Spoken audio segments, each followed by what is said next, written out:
Coucou, je suis caché. Bonjour, bon café, bienvenue. J'espère que vous allez bien. Ça fait plaisir d'être avec vous ce matin. Pour continuer notre Bible and Coffee avec un désir cette semaine de prier, d'intercéder pour les chrétiens persécutés et puis de vraiment nous lier à eux aussi dans l'esprit. Bonjour à tous ceux qui sont là. Yes. Et bonjour Eric, plaisir. Trop bien. Alors, ce matin, j'aimerais rappeler 2 ou 3 versets qui sont très forts.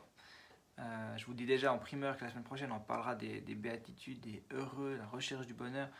Mais cette semaine, c'est la persécution, d'accord? Et puis, Matthieu 5, les versets 10, 11, 12, nous en parle. Il est dit ceci: heureux ceux qui sont persécutés pour la justice, car le royaume des cieux leur appartient.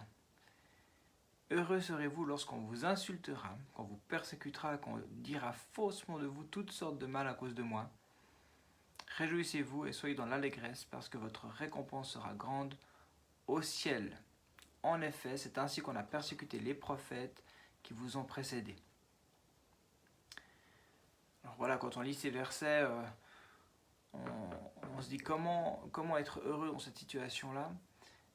Et je crois qu'il y a une connaissance de Dieu qu'on doit avoir. Il y a finalement, quand on vit l'évangile, puis quand on comprend la grandeur de Dieu, la puissance de l'évangile, alors on peut saisir ces paroles-là. Mais probablement qu'on en est loin encore. Et de voir ce que d'autres vivent aussi à travers le monde nous aide et nous encourage dans notre foi.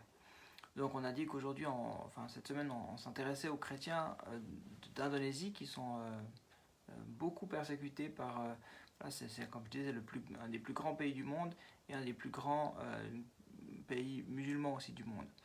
Donc c'est beaucoup de persécutions.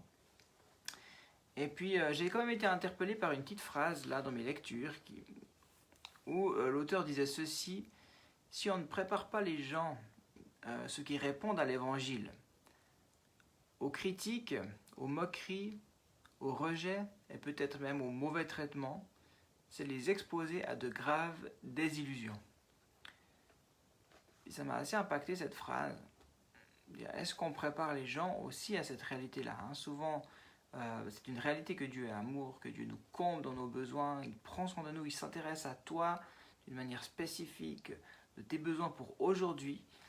Mais est-ce que nous sommes aussi préparés à nous exposer, à nous battre, à prendre des risques pour l'évangile, quitte à être mis de côté, à avoir des moqueries, à peut-être recevoir... en plus, chez nous, ça arrive encore pas ou peu. Des moqueries, oui, mais pas des coups. Mais voilà, est-ce qu'on est prêt à ça? Donc c'est important qu'on soit aussi radical dans ce sens-là.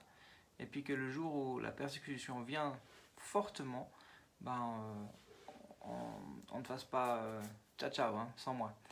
Non, mais je crois que quand l'évangile nous habite, quand ce trésor est là, quand on a découvert là, vraiment cette puissance, cette force qui est en Dieu, je ne crois pas qu'on va faire demi-tour. Je ne le souhaite pas, je ne le veux pas. Et comme je le disais hier, on doit compter sur la puissance et la force de l'esprit qui est en nous et pas sur notre propre force. Alors, ça c'était juste la petite introduction par rapport à la persécution. J'aimerais revenir aussi sur l'intercession avant de vous proposer donc un sujet de prière ce matin.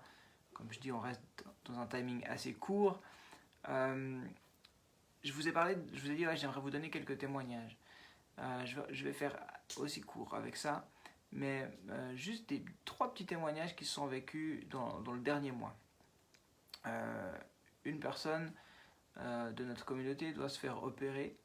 La personne n'est pas très à l'aise avec ça et elle n'est pas très en paix. un peu craintif, demande la prière. Donc on met, voilà, il demande à plusieurs personnes. Moi je propose aussi à des personnes de prier, l'intercession. Et puis le jour de l'opération, finalement il n'y a pas besoin d'opérer. Donc le chirurgien arrive, il regarde, il dit oh, pour moi, pas besoin d'opérer. Waouh! Alors c'était une réponse. Une petite chose. Un de nos amis bien connus dans l'église, Rolf, part dans un pays africain.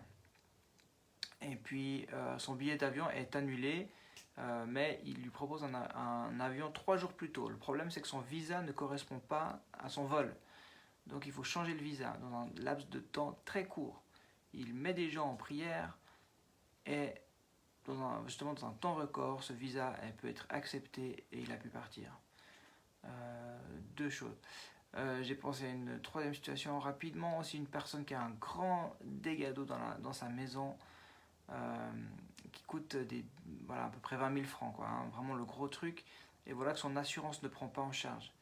Elle a mal été renseignée, cette personne, ça ne couvre pas les dégâts d'eau, donc imaginez, elle n'a bien sûr pas cet argent, c'est déjà une situation assez difficile. Et puis voilà, là on se met aussi en prière, on met des gens en prière.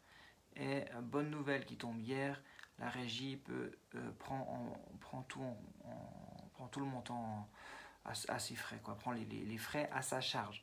Donc elle est libérée de ces factures-là. Pour moi, c'est le fruit de l'intercession. Et il y a une faveur qui est venue sur ces personnes, quelque chose s'est passé. Et ça, c'est pas juste humain, c'est spirituel, c'est des miracles. Des petits miracles de chaque jour. Donc, mais c'est le fruit de l'intercession. Alors j'aimerais vous encourager. Donc là, bien sûr, ce n'est pas des gens qui sont persécutés, hein, mais c'est juste pour dire la puissance de l'intercession lorsque ensemble on s'unit dans la prière. Yes, alors je vous partage le sujet du jour. Je vous partage la situation d'Agabus. Non pas d'Agabus, d'Agus. Agabus, c'est aussi un prophète du Nouveau Testament. Dans les Actes, mais c'est Agus ici. Donc je vous lis un petit peu son histoire et puis je vous propose juste de terminer en fait par prier, nous tenir ensemble dans la prière. Après être devenu chrétien, Agus est parti dans un autre pays, dans une autre partie du pays en tant que missionnaire. Aujourd'hui, plus de 12 ans plus tard, il vit à nouveau dans sa ville natale à l'est de Java. Là, il partage l'évangile avec les musulmans. Son ministère parmi les étudiants islamiques et les responsables musulmans est très difficile.